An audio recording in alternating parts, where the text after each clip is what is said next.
ঢুকছি ফিল্মের কথা বলবো আর রাজনীতির কথা বলবো না। Thank you very much. আজকে অন্যান্য কেন্দ্রে কি পরিবর্তন? না, একদম না। ঠিক আছে।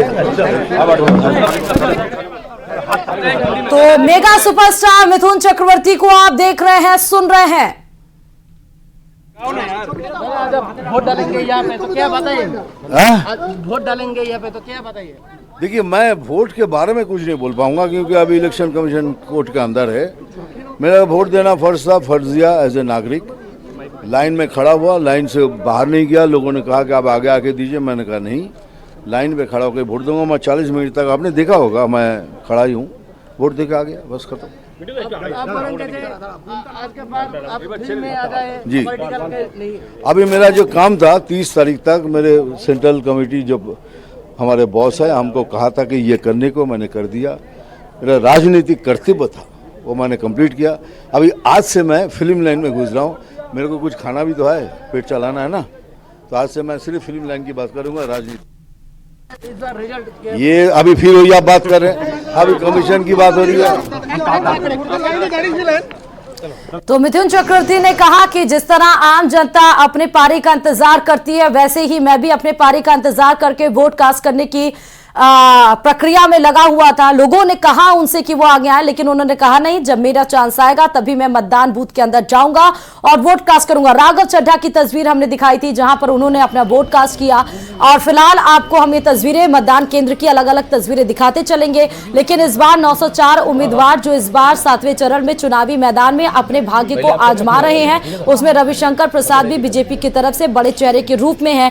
निशिकांत दुबे झारखंड से आपको दिखा रहे तस्वीर, वहीं प्रदीप यादव बीजेपी कांग्रेस की तरफ से चुनावी मैदान में लड़ रहे हैं। तो ये बड़े कुछ चेहरे हैं। प्रधानमंत्री नरेंद्र मोदी वाराणसी से हैं, तो वहीं मंडी से बात करें तो कंगना रनौत, और उसके बाद केंद्रीय मंत्री अनुराग सिंह ठाकुर भी चुनावी मैदान में है। महेंद्र नाथ पांडे, अगर हम बात करें मंत्री हैं बीजेपी के, वो हैं। आरके सिंह जो कि मंत्री हैं बीजेपी के, वो हैं। सुदामा प्रसाद से इनका सीधे चुनावी मैदान में टफ फाइट है। उसके बाद रविशंकर प्रसाद जो कि पटना साहिब से इस बार चुनावी मैदान में है, तो वहीं अंशुल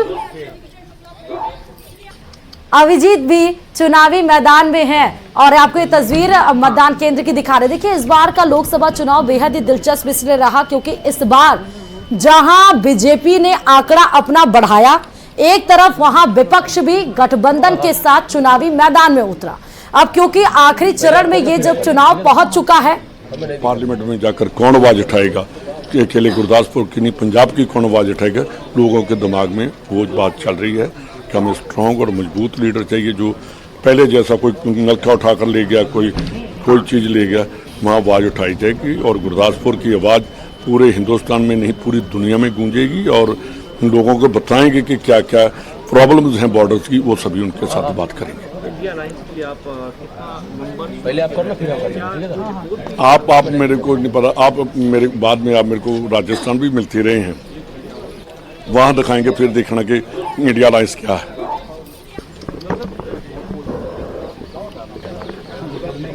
हाँ। तो आपको बता रहे हैं, देखिए 8 राज्यों की 57 सीटों पर वोटिंग की प्रक्रिया शुरू हो चुकी है।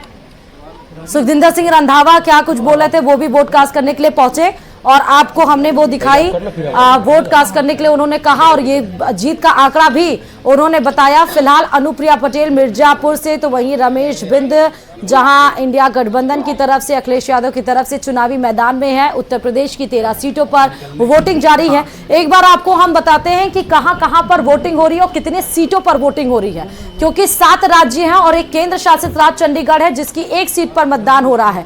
और अगर हम उत्तर प्रदेश की बात करें तो वहां पर 13 सीटें हैं जहां पर मतदान आज हो रहा है। अगर उसके बाद से अगर हम बात कर लें हिमाचल प्रदेश की, तो 4 सीटों पर मतदान हो रहा है। पंजाब की 13 सीटों पर, और उम्मीदवार पंजाब में 328